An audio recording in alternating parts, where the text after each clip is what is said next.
Hello, yes. First, congratulations to everyone.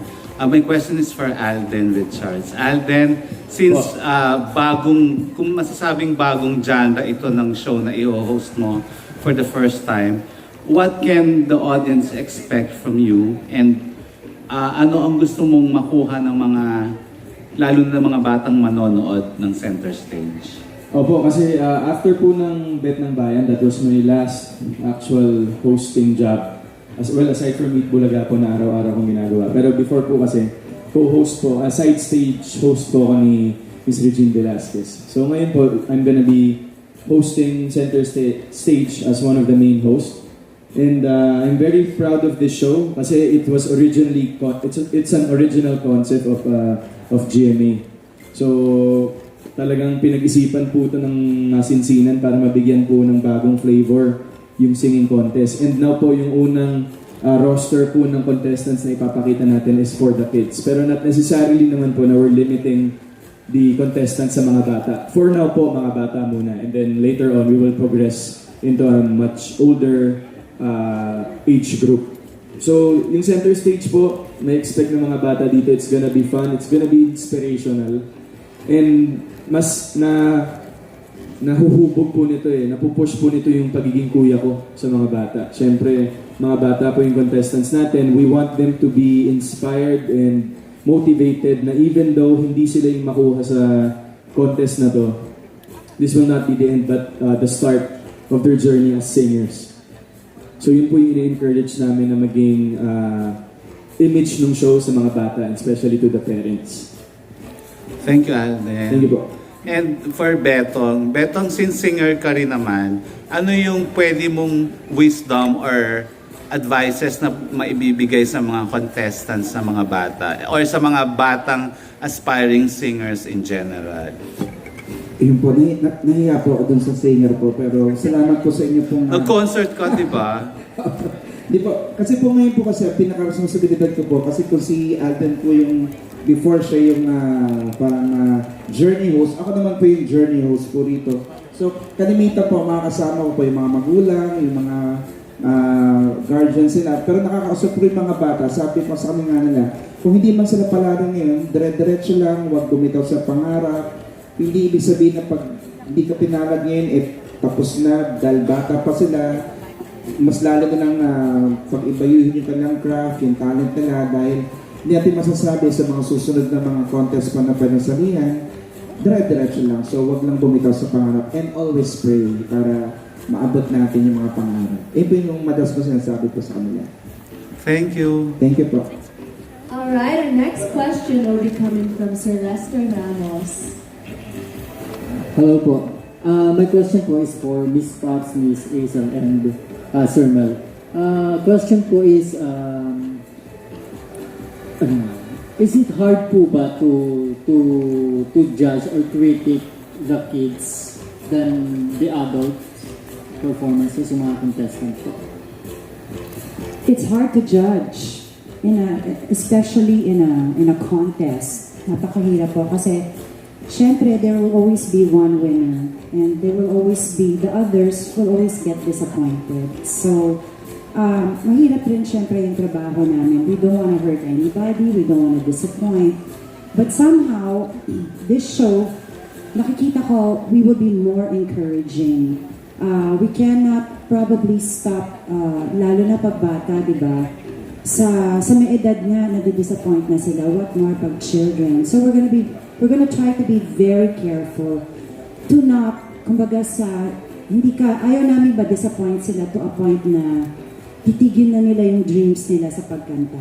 We want to be as encouraging and as inspiring to the children as much as possible, which is it's a pretty hard task to do. But sana ma-achieve po namin dito sa center stage. It's not just about saying negative things. It's not just about getting ratings to say negative things, but it's also about kumbaga titingnan din namin kung paano kami makaka-encourage sa mga bata.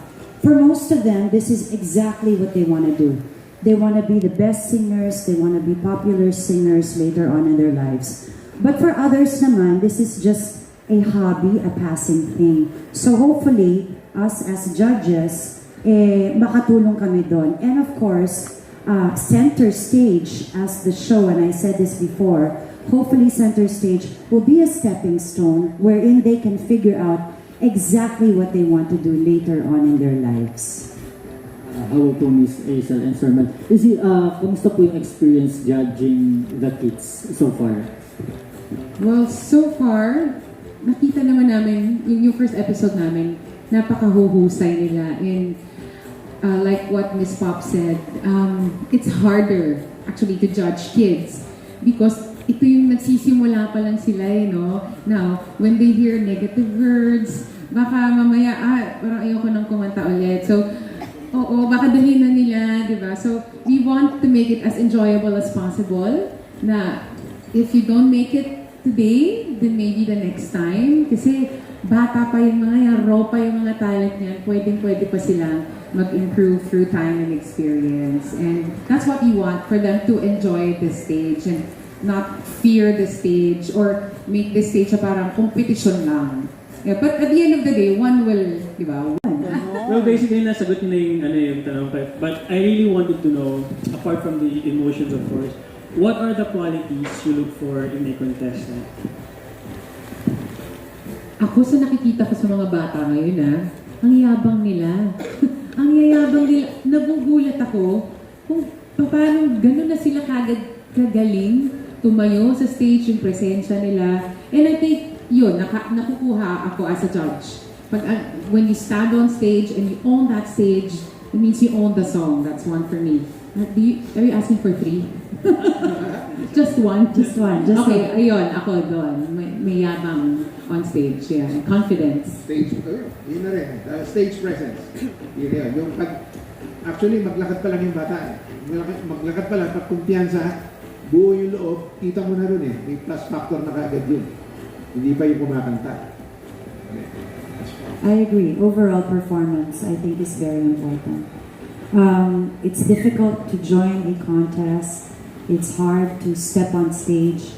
Pero once you see na overall, alam na this is exactly what he or she wants, tapos nakikita nyo, bata pa lang, may passion na sila sa pagkanta, I think that's what counts the most for me.